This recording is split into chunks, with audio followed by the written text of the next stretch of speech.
Good morning. Good morning. How is everyone today? How are we doing? Beautiful Friday morning here. Excuse me. Got a little bit of snow yesterday here in Salt Lake, but it's nice and beautiful, and I love it. How's everyone's week going? How's everyone doing today? Hope everyone is doing well.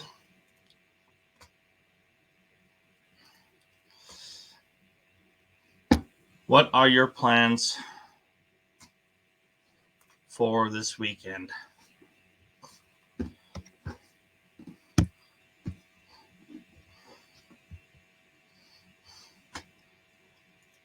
Anyone got any big plans for this weekend? I'd love to see the comments, what they are.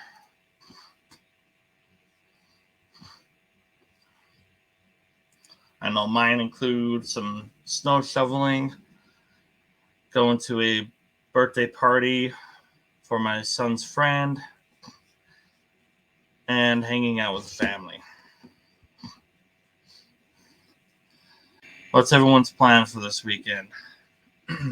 What are you doing today? What are you doing tomorrow? What are you doing this weekend to make next week a better day, better week?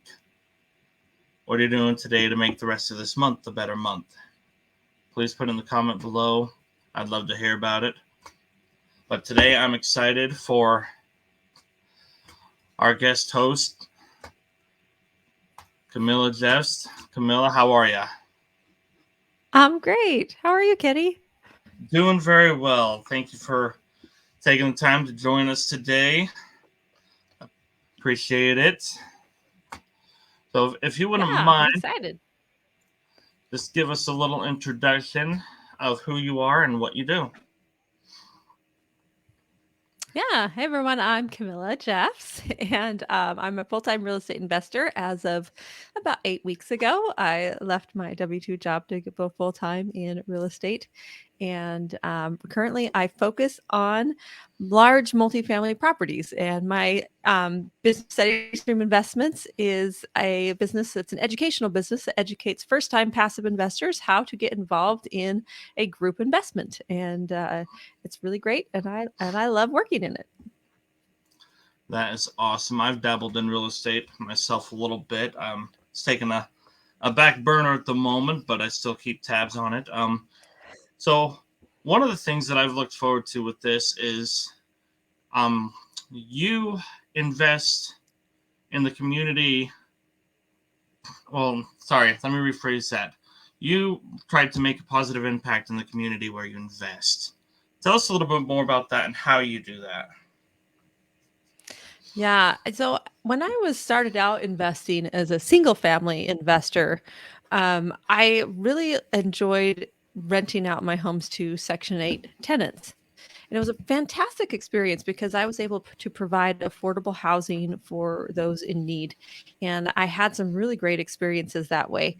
Well, as I was thinking about how can I create even more impact in the world through real estate, affordable housing is at such a crisis right now that it's just, I mean, you've seen how rents have increased, the inflation is going crazy right now, and just people are getting priced out of being able to afford places to live. And so, what I really wanted to do was I wanted to start investing in apartments where I could actually create even bigger impact per property, right? Because my single family home, I could help one family. In a large apartment complex, I can help hundreds of families. And that's where I was like, got really excited about the opportunity to really create big impact. Because there are, let's face it, there are a lot of slumlords in the US today who don't take care of their properties. They don't really care about their tenants. They're not concerned about the experience that the resident is having. Crime abounds in their properties, and it's not a big deal. They're just there to collect their check. And that's something that really bothers me. And so I'm basically looking for those types of properties, for those properties that have not been taken care of, where the tenants just don't feel safe where they live. And my goal is to come in and buy that property and create a much better experience for tenants. So instead of them driving up to garbage, they drive up to flowers.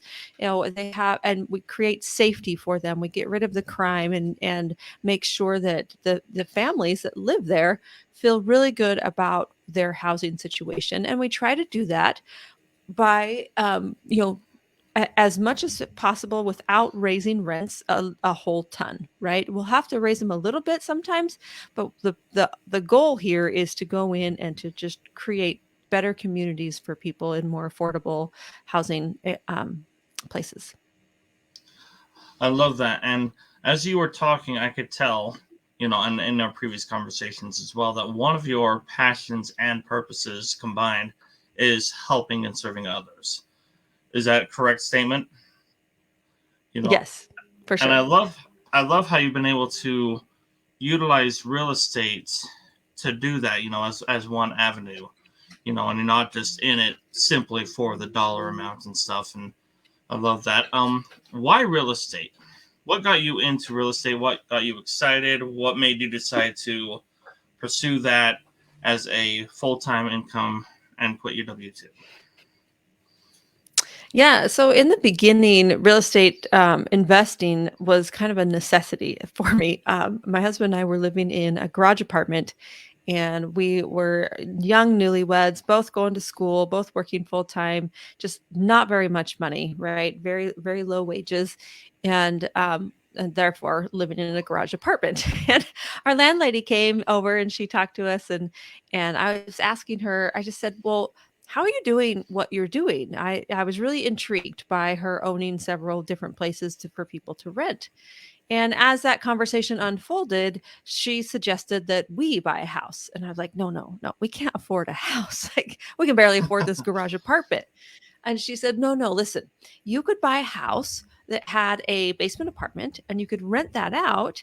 And then you would be paying, probably the same or maybe even less than what you're paying now for this apartment. And I was like, huh, that's really interesting. And so that's exactly what we did. We went when we worked with her and we found a 6 bedroom home that had a basement apartment, 3 bedrooms in the basement, had a kitchen and everything, bathroom down there. We rented that out and we paid about $150 a month to live there. And it was awesome. And I was like, wow, this is amazing that real estate can provide like this for our family. And that's when I got really excited about real estate and started figuring out, okay, this can be a really great vehicle to build wealth for our family. So create more impact for us as a family.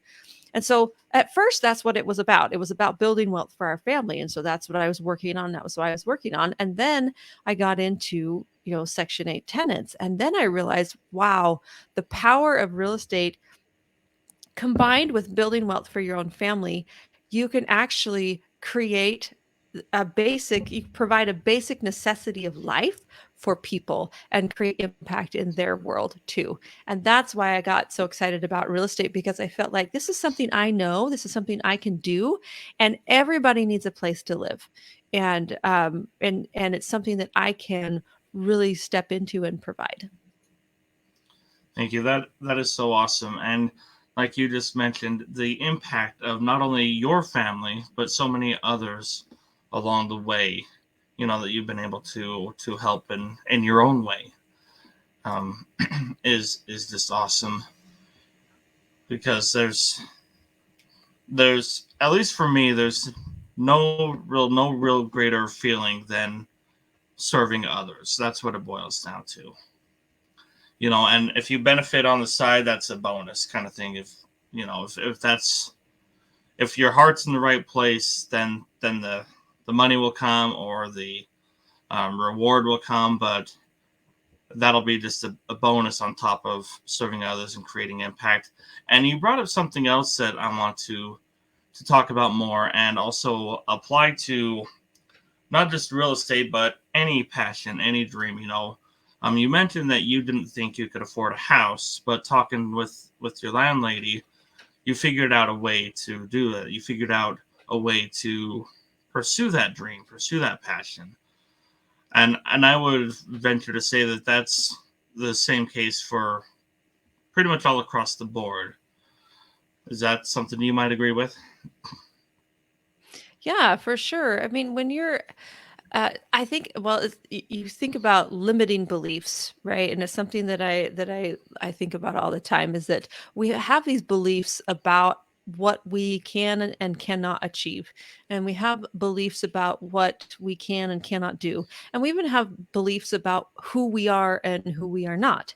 Well, sometimes those beliefs don't serve you well, right? Because I think about my belief when I in living in the garage apartment. I believed that we could not afford a home. But that's because I didn't realize that there were multiple ways to afford a home, right? Because I had one track of thinking. My thinking was, well, oh, if we buy a house, we have to come up with a really big down payment. And then we have a mortgage, and that payment's going to be a lot more than this rental home that I'm living in. And it wasn't until I talked to someone else about this limiting belief that they shattered it for me. And they said, no, no, here's something that you can do, and here's a way you can achieve something that you maybe want to achieve but you don't believe is achievable for you at that time.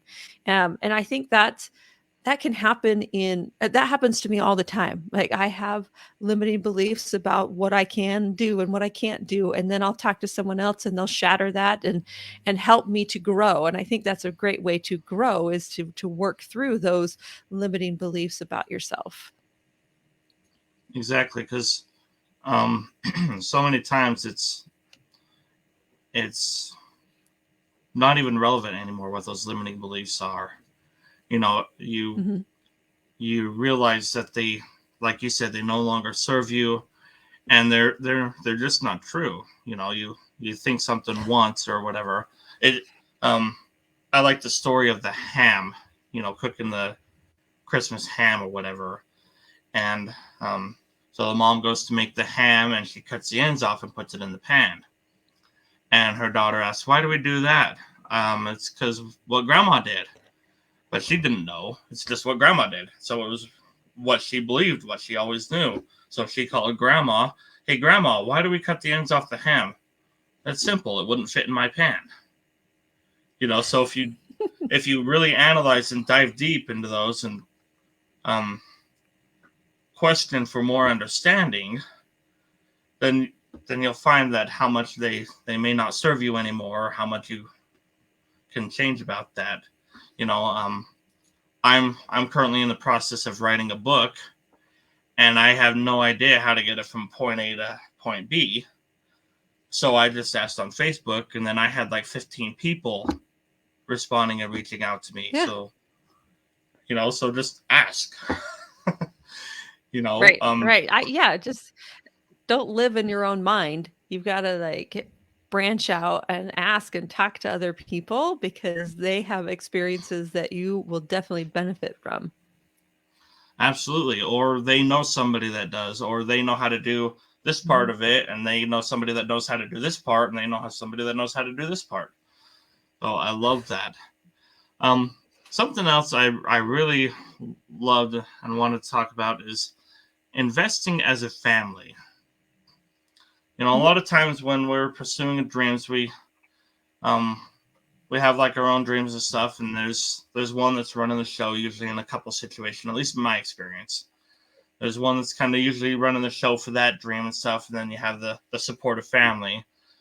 But you would invest as a family, as on your Facebook profile, you got your whole family and they got tools and they're doing reno or whatever.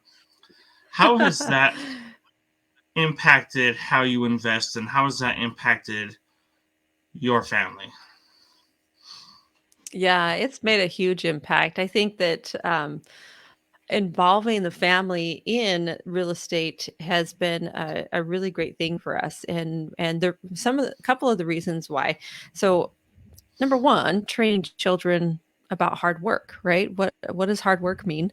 And yeah, we did hard physical labor together as a family, and like we were mixing cement and we made cement countertops, and we were ripping up hardwood floors with hammers and chisels and things like that, and all the kids worked with us doing that. So that's one thing, right? So teaching kids the value of hard work. Number two is teaching them the value of what investing can do for you as a family. So, for example, one of the strategies that we used to acquire our real estate portfolio was called a live-in flip, which is basically you buy a fixer-upper and you move in because so you can get the best financing, the lowest down payment and best interest rates as an owner occupant, and then you fix it up while you live there, and then move out and rent it. So that's a strategy that we deployed, or sometimes we'd sell it. Just depended on the market at the time. That's a strategy that we used, and we did that over and over and over again. And our kids kind of grew up learning about how to renovate houses. Well, this last year we decided to take it one step further. So not only did they learn about renovating houses, the last live and flip we did, we paid them for it because we sold that one, and we paid them for their work in the property. And we told them, okay, a little bit of this money is for fun. You can go and buy something awesome with your money. But 80% of the money is going to be reserved for the next investment. And we're going to invest as a family into a short term rental. And that's exactly what we did. We purchased a short term rental that can double as a vacation home for our family so we can go and use it. But it's an income producing property. And so now each of the five kids own a percentage of this short term rental. And now from their work they did at the live and flip, they are now getting passive income in a short-term rental. So it's just teaching them the value of well, really what real estate can do for you as an investor, but then also work hard, get a good income, invest that income, and now you have passive income. And that's a pretty cool concept. Excuse me, sorry. I, that is so awesome.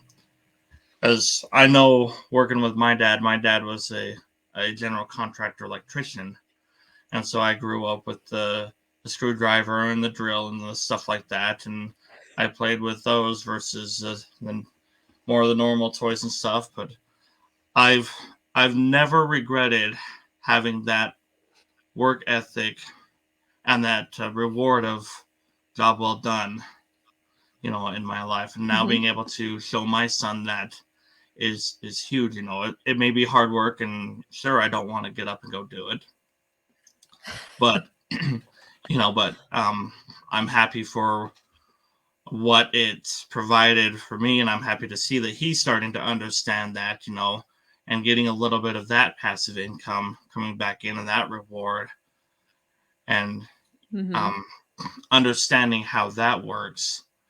And then also, with your family, will you talk a little bit more about how they see also serving others? Taking my son out to, we delivered banana bread and taking food to others in the neighborhood and stuff, providing that service and how much it impacted them. How has that played a role in your family? What was that been like, pursuing that passion and serving others as a family? Yeah. So when we owned a fourplex, the kids would come with us all the time and interact with the tenants and meet them, and they would help us to do repairs on it and to keep it up and to do upkeep, and they would see the direct impact that it had on the tenants who lived there. And so it was really great for the kids to be able to come with us and to be involved and see what we are doing at each of our properties. I love that, and that's something you can't. I don't think you can learn otherwise, other than just taking them out to do it and seeing that, and Yeah. then you know um understanding why you're doing that and where the true reward really lies. Hmm. Yeah, for sure. Oh, awesome! I appreciate that. I love that. If people wanted to reach out to you, where could they find you? Yeah, well, Facebook's a great place to find me. You can just connect with me on Facebook, or you can go to my website, camillajeffs.com, And that's also a good place to connect with me. I have lots of free resources, so if you're interested in investing in real estate and you wanna kinda learn how I was able to do it and follow in my footsteps, then there's a bunch of free resources on the website you can pick up. That's awesome. I appreciate it. And again, thank you so much for taking the time to be on here and being willing to help others fulfill their passion and understand that they can do it, even and be able to get past some of those roadblocks and those internal roadblocks, if you will. Um, Mhm. so I appreciate you being on here. Thank you so much. And everyone listening, thank you for tuning in. And please feel free to reach out to us if you have any of those roadblocks or any questions. And um, go live your passion, pursue your purpose, and fulfill those possibilities.